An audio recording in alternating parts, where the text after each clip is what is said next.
Sebagai implementasi Tridharma Perguruan Tinggi, yakni pengabdian masyarakat, sebanyak 23 mahasiswa Universitas Triyatma Mulia diserahkan ke Desa Munggu guna mengikuti kuliah kerja nyata tematik oleh Rektor Universitas Triyatma Mulia, Putra Suwartana, di mana diharapkan mahasiswa bisa mengimplementasikan ilmu yang diraih di kampus dan mencari pengalaman di desa.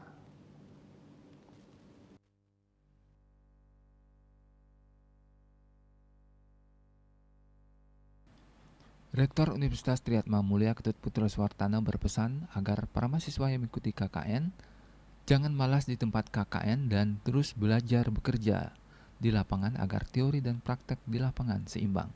Dirinya berharap Perbekal Munggu dan jajarannya bisa membina mahasiswa Universitas Triyatma Mulia dan memberikan pengalaman berharga bagi mahasiswa.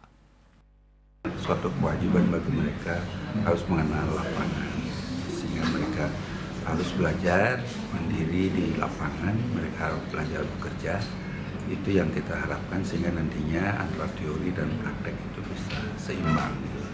Sehingga karena kita memang kan ingin supaya output kita itu mereka siap bekerja, jadi mereka itu nantinya bisa ditampung di tempat kerja mereka masing-masing, sehingga mereka akan mampu untuk melakukan tugasnya sebagai seorang pekerja gitu, kita harapkan. Nah, pengalaman inilah mereka diberikan untuk nantinya mereka kalau sudah lepas dari kampus, mereka mencari pekerjaan, mereka ada suatu pengalaman. Sementara Perbekal Munggu Ketut Darte berterima kasih setelah desanya dipilih menjadi tempat KKN tematik. Pihaknya berjanji memberikan bimbingan pada para mahasiswa KKN tematik terkait potensi Desa Munggu sebagai salah satu desa wisata di Badung dari 17 desa wisata yang ada. Mengingat Munggu memiliki potensi UMKM, pantai, dan pertanian. Jadi kami akan bimbing mereka semaksimal mungkin. Kami akan bina mereka semaksimal mungkin. Teori dan prakteknya akan seimbang. Nah sekarang yang telah terjalankan mereka berteorinya di atas meja di kampus.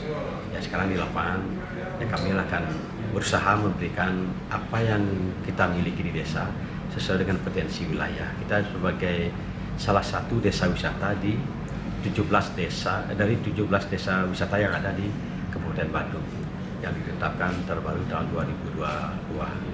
Ya kami ada pantai, kami ada lahan sawah yang masih membentang, itu yang kami tata. Kami akan ajak mereka termasuk UMKM yang ada di wilayah desa. Itu potensi yang banyak yang kita harus tata. Total para mahasiswa yang mengikuti KKN tematik Universitas Triyatma Mulia 225 orang mahasiswa. KKN akan berlangsung 8 Januari hingga 8 Februari 2024. 10 desa yang menjadi tempat KKN diantaranya Desa Cemagi, Desa Kum, Desa Munggu Badung, Desa Petak Gianyar, Desa Taro Gianyar, Desa An Kelungkung, Desa Bakas Kelungkung, Desa Duda Timur Karangasem, Desa Cepake Tabanan, dan Desa Blumbang Tabanan. Agus Sudiatmiko, Bali TV.